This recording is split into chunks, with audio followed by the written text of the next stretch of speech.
बात उस समय की है जब श्री भक्ति सिद्धांत सरस्वती ठाकुर श्री अभय चरण अरविंद भक्ति वेदांत स्वामी प्रभुपाद से पहली बार मिलते हैं। महाप्रभु की प्रीचिंग सारे संसार के लिए है, किसी एक देश या एक काल के लिए नहीं। आप एक शिक्षित नवयुवक हो, आप महाप्रभु के संदेश का प्रचार विश्व भर में क्यों नहीं करते?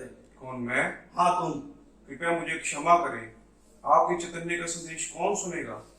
पहले हमारे देश को आजाद होने की आवश्यकता है। इस संसार में सब कुछ क्षणिक है, केवल कृष्ण भावनामृत शाश्वत है। वास्तव में हम सब कृष्ण के दास हैं।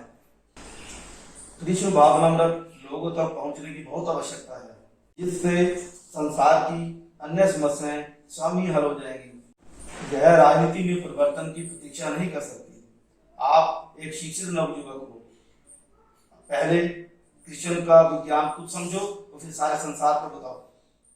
1922 में अपने गुरु महाराज से मिलने के बाद श्रील प्रभुपाद पर उनकी बातों का बहुत ही गहरा असर हुआ और श्रील प्रभुपाद ने 1933 में उनसे दीक्षा प्राप्त की। श्रील प्रभुपाद का परिवार बढ़ रहा था। वे इलाहाबाद शिफ्ट कर गए और उन्होंने वहाँ पर एक फार्मेसी की कंपनी शुरू की, परंतु उनके आध्यात्मिक गुरु द्वारा दी गई इंस्ट्रक्शंस हमेशा उनके हृदय में रहीं। 1933 में उनकी इनिशिएशन के 3 साल बाद 1936 में श्रील भक्ति सिद्धांत सरस्वती ठाकुर ने समाधि ले ली, परंतु प्रभुपाद ने उनके वचनों को सीरियसली लिया। प्रभुपाद झांसी में शिफ्ट कर गए और उन्होंने लीग ऑफ डिवोटीज शुरू की। 1959 में उन्होंने संन्यास ले लिया। अब उनका नाम अभय चरण अरविंद भक्ति वेदांत स्वामी पड़ गया। प्रभुपाद ने वृंदावन में राधा दामोदर टेम्पल में रहना शुरू कर दिया और वो गहन अध्ययन तथा लिखने में व्यस्त हो गए। प्रभुपाद ने 1962 से 1964 तक श्रीमद् भागवतम के प्रथम 3 खंड लिखे। उनके कार्यों को लाल बहादुर शास्त्री जी ने भी काफ़ी सराहा। श्रील प्रभुपाद वृंदावन से अक्सर दिल्ली अपनी पुस्तक बैक टू गॉड हेड छपवाने के लिए आया जाया करते थे, जो कि उनके लिए बिल्कुल आसान नहीं था। पहले तो उम्र और दूसरे पैसों का काफ़ी अभाव था, पर फिर भी वो कोशिश करते रहे। 70 साल की उम्र में श्रील प्रभुपाद श्रीमती सुमति मोरारजी, जो कि एक शिपिंग कंपनी की मालकिन थी, उनसे मिलने और उनकी सहायता लेने के लिए उनके ऑफिस के बाहर कई घंटों तक समय बिताते रहे, सिर्फ इस आशा से कि श्रीमती मोरारजी पाश्चात्य देशों में प्रभुपाद के प्रचार करने के सपने को पूरा कर सकती हैं, केवल एक अमेरिका का टिकट प्रदान करके। आइए देखें श्रील प्रभुपाद की मुलाकात सुमति मोरारजी के साथ। मिसेस मुरारजी, क्या आप मेरी अमेरिका जाने में मेरी सहायता कर सकती हैं?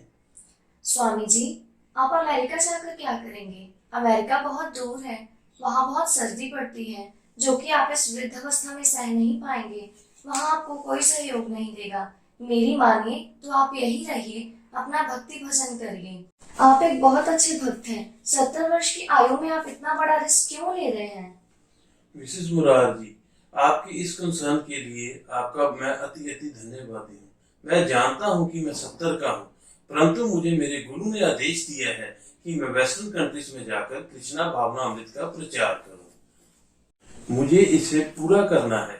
मुझे मेरे गुरु का आदेश है कि इस समय संसार को कृष्णा भावना अमृत से अधिक किसी और चीज की आवश्यकता नहीं है। मुझे इसे हर हाल में पूरा करना है। इसके लिए मुझे कुछ भी कीमत चुकानी पड़े। मुझे मेरे गुरु का आदेश है, इस समय संसार को कृष्णा कॉन्शियस से अधिक और किसी चीज की जरूरत नहीं है। आखिर में श्रील प्रभुपाद की मेहनत रंग लाती है। मिसिस मोरारजी श्रील प्रभुपाद को अमेरिका का टिकट प्रदान कर उनकी सहायता करती हैं। श्रील प्रभुपाद की यात्रा जल दूत पर आरंभ हो जाती है, पर उन्हें काफ़ी कठिनाइयों का सामना करना पड़ता है। प्रभुपाद की यात्रा के 13वें दिन उन्हें गहरा हार्ट अटैक होता है और उनकी हालत काफ़ी ख़राब हो जाती है। वह पहले से ही बीमार थे और बीमारी की वजह से परेशान थे और फिर उनकी यात्रा के 14वें दिन उन्हें दूसरा हार्ट अटैक आता है, परंतु श्रील प्रभुपाद का दृढ़ निश्चय, गुरु निष्ठा पर विश्वास उन्हें अपने शारीरिक कष्ट पर जीत दिलाता है। परंतु अभी तो ये कठिन परिस्थितियों की शुरुआत थी। श्रील प्रभुपाद तय करते हैं कि वे माया की नगरी न्यूयॉर्क में अपना प्रचार शुरू करेंगे। इसके लिए उन्होंने अमेरिका के एक व्यक्ति डेविड एलन के साथ बोरी में कमरा शेयर किया। बोरी एक ऐसा स्थान है जहां पर एक सामान्य व्यक्ति का रहना सरल कार्य नहीं था। परंतु एक दिन डेविड नशे में पागल होकर बोरी में यहाँ वहाँ पागल की तरह दौड़ने लगता है और प्रभुपाद पर अटैक कर देता है। किसी तरह रात में ठंड में बिना कोई सामान लिए प्रभुपाद चौथी मंजिल से नीचे भागते हैं, बिना सोचे कि अब वो कहाँ रहेंगे। तो प्रभुपाद के संघर्ष और प्रचार के बारे में आगे जानने के लिए स्वयं पढ़ें श्रील प्रभुपाद लीला अमृत।